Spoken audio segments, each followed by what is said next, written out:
to those of you joining us on YouTube.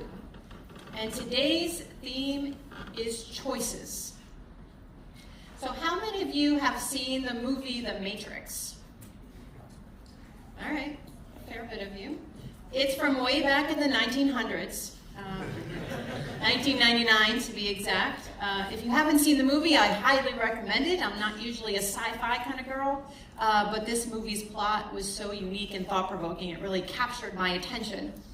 For those of you who haven't seen it or need a refresher, here's a recap. The film is set in 2199, and it is revealed that in the 21st century, humanity lost a war with their AI creations, leaving the Earth a devastated ruin. Machines developed farms of artificially grown humans to harness their bioelectric energy. In other words, the machines were using humans as batteries to power their work. While the bodies of unconscious humans are passively supplying energy to AI creations, the minds of said humans are living life and going about everyday things, going to work and having relationships, because they are placated with a simulated reality called the Matrix. Everything appears real and the senses are engaged, and in fact, the humans don't understand or know any different, as the Matrix is designed to keep humans oblivious and pacified. There are also a small group of free humans living in the world as it actually is, who have established an underground commune living in, hold on. I should really check this before I put it in order here.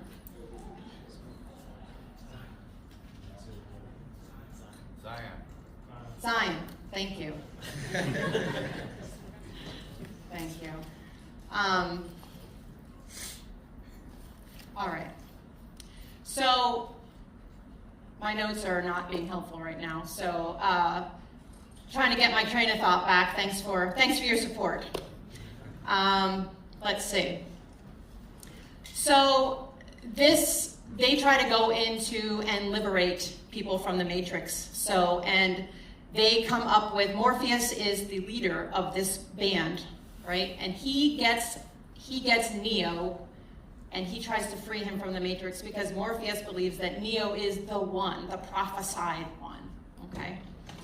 And Neo has a choice to make. He has to decide whether he wants to remain in the simulated, comfortable world that he knows and is comfortable, or he has to decide to deal with the gritty, horrible reality that truly is the world itself. So Morpheus comes to him and gives him a choice. He said, you can take the red pill or the blue pill. The red pill, if you take the blue pill, don't worry about it. You can believe whatever you want to believe. You'll wake up in your bed and you won't know any different. You'll just keep going on as you have been. But if you take the red pill, I will show you how far down in Wonderland this rabbit hole really goes. Okay, so today's theme is choices. And in the Matrix, clearly, Neo makes the choice to take the red pill of reality because they needed the rest of the movie and 2 more sequels. And again, highly recommended. But if we have embarked on the journey of recovery, most of us have taken the red pill. The pill that forces us to come to terms with reality as it truly is, not how we think it is or not how we wish it would be. So the meaning of the word recover is to get back something that was lost. And we admit that our lives are unmanageable and we seek help from a higher power, connect with others, and actively make changes to how we're living our lives. We recover our personality, our values. We recover relationships, employment, connection, trust, integrity. Recovery is a series of choices that allows us to discover who we truly are, maybe for the first time in our lives. Well, there is much hard work to be done. Difficult choices need to be made multiple times each day. Choices like, will I go to group? Will I stay the entire time? Will I engage? Will I listen? Will I get a sponsor? Will I do what my sponsor says? Will I spend time in prayer and meditation? Will I go to a meeting? Will I seek out a nugget of wisdom even though I feel like I have heard the same story over and over again? These are just a few of the choices that we make in the day in the life of recovery. And we don't graduate from recovery. The necessity of making choices is endless, so we take it one day, sometimes one choice at a time. And we never arrive. It's like a lifelong series of choices once we begin the process.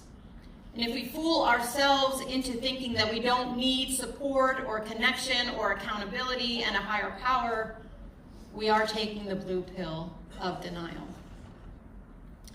Taking the red pill of reality can be hard to swallow at first. It may get stuck in our throat. We may need lots of water to help it along, and I like to think of treatment and groups and sponsors and fellows on the journey, exploratory work, counselors, reliance on a higher power, like water. All those things are like water that help the pill to go down and dissolve and become part of us. That first decision to accept reality and seek help is one of the most important choices we can ever make. Everything hinges on that. The choices we need to come from a place of internal motivation and integrity. In other words, if we're making decisions based on the expectations of others or making choices about fear or convenience, it ultimately will not end well. Because the cumulative choices we make will not only affect our lives, but the lives of those around us, our family, our friends, our coworkers, and fellow citizens. So I want to lift up one of our readings today, where on God's behalf, Moses is telling the people that today they're being offered a choice between life and death, between prosperity and disaster. It's up to them. And we think, why would anyone choose death and disaster over life and prosperity? Because it's familiar. Because it's the path of least resistance. Because it's more convenient. Most people will choose a familiar hell over an unfamiliar heaven. The people listening to Moses speak are at a crossroads that will drastically impact the future of each individual and the group as a whole. Like most choices, that's how it happens sometimes. Most times our choices may not be so dramatic, but there are choices that determine a domino effect for the next course of our days, weeks, and years, and even beyond. The red pill is front-loaded work. Rewards are far away. Taking the blue pill represents the path of least resistance. No hard work is necessary. If we think about it in terms of recovery, taking the red pill means admitting hard truths to ourselves and to others. It means turning our will over to a higher power. It means working a program or the steps. It means accountability. It means involving others and being vulnerable. All those things take courage.